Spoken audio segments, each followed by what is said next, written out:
қазір сен өмірден түңіліп, өмірдің дәмі кетіп, тым қызығу жоқ, тіпті қол бұлғап қоштасқың келетіндей жағдайда жүрсең, мені тыңдаш. Бауырым боларсың, қарындасым боларсың, ағам боларсың, апам боларсың. Тыңдаш. Бұл әлем, бұл өмір керемет. Саған басына өтіп жатқан қиындықтар сені сындырып, жаншықтау үшін емес, сені шынықтырып, бақытқа жетелеу үшін берілген сынақтар. Сондықтан сен бұл қиындықтарға төзіммен қараш. Сен қазір өзіңдегі бар жақсылықтарды іздей бастап. Сен былайша келгенде тірісің, денің сау, көңілің сайрап тұр. Жан-жағыңда ағайын туған туысқандарың бар, балаларың болуы мүмкін.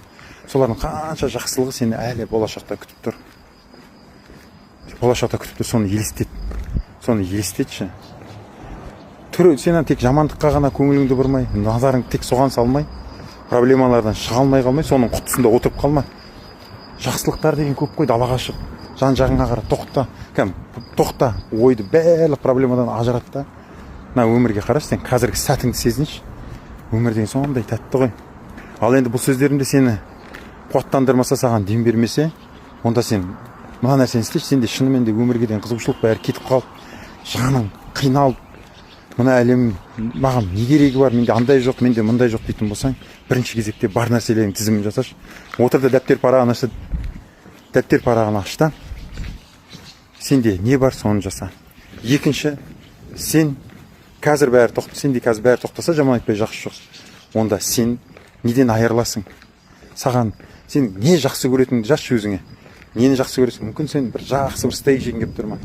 Әлде сен бір суға түсіп, бір Қапшағайдың суы болсын, немесе Алакөлге барып, немесе Қатонқарағайға барып, шығысқа демалғың келе ма? Соны істеші онда. Соны неге мен соны істемеске деп ше? Тәуекел. Бәрін жабардың бұрында осылай жақсы нәрселерің бар ғой. Соның тізімін жаса. Одан кейін таңертең ерте оян, сағат 5-терде, 4-терде, 6-ларда оян әйтеуір. Бірақ ерте оян, тамылжып, таң атқан кезде, бәрі тыптан ұйықтап атқан кезде ояну керек та. Сөйтіп оянда, сен жаңағы нені жаса. Жүгір, жүр, мүмкіндік келсе жаттығу жаса, өзіңді сергіт. Сосын, одан кейін үйге келген соң, тастай, мұздай су тауып болсаң, сондай мұздай су болса, сол мұздай суға түсіп, жаныңды сергітші. Сосын алда бір өтінем сенен, менің өтінішім сенен, кітап алып оқы. Сосын Аллаға барлық ішіңдегі сырыңды айт. Жаныңды торықтырып, жаныңды қиналдырып тұрған нәрселердің бәрін жайып сал. Сосын енді мүмкін оны қабылдарсың, қабылдамассың, бірақ салауат айт, истиғфар дейді, кешірім сұра Алладан. Еш нәрсеге қарама, астағфируллах азим, әрмен қарай осыларды айта бер. Одан кейін саллаллаху алейхи уассалам солардың барлығын айтып, Аллахумма салли аля Мұхаммадин ва аля Мұхаммад, осыны айтып, жаңағы ля иляха иллаллах бар, осындай тамаша нәрселерді айта басташ, 100 рет айт, 200 рет айт, сергей бастайсың, жеңілдей бастайсың, жүрекке бір жеңілдік келе бастайды. Мінекей осы нәрселерді істеш. Мен қазір осы айтқандардың барлығы саған дем бермесе, сен әлі де мына әлемге бояусыз, сұр өмір сияқты қарап тұрсаң, қиындықтар сені әлі де жаныштап тұрса, ойыңды одан алып шыға алмай тұрсаң, жүрегің боқ дүниеге байланып тұрса, онда осы нәрселерді жасаш. Ең соңында тағы да айтатыным, енді келесі сатыда жүрегіңді боқ дүниеден ажырат.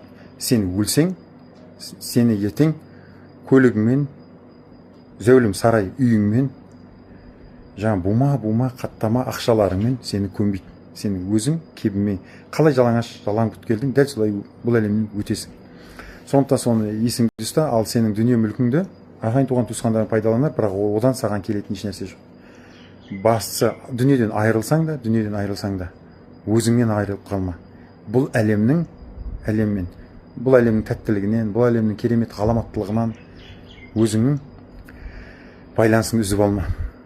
Сен бақытты бола аласың. Бұл санаулы ғана сәт, қалай айтсам болады, өткінші сәттер ғой, өтеді де кетеді. Ертең сен тамаша, тәтті бұлақтың суынан дәм татасың. Ол сені келешекте күтіп тұр. Ол бұлаққа қараңғы түндермен емес, жарқыраған сәулелі күннің астында жетесің. Бұлттардың бәрі сейіліп, жадырап жетесің. Бірақ сен оған жету үшін әуелі Алламен табыс, содан күдер үзбе.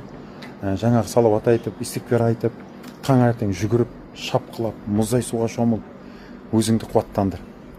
Өзіңді қолға ал. Бұл қиындықтар саған сені жаныштап, сындырып, есептен шығару үшін емес, керісінше сені шынықтырып, жігеріңді шынықтырып, өзіңді шынықтырып, алға ұмтылдырып, үлкен жетістіктерге жеткізіп, және өзгелерге өнеге болу үшін беріліп жатыр. Сен соны ұмытпа, еңсеңді көтер. Сен бұл әлемге есептен шығу үшін емес, өзгелерге үлгі болып, бақытты ғұмыр сүру үшін келдің. Бақытты болайық.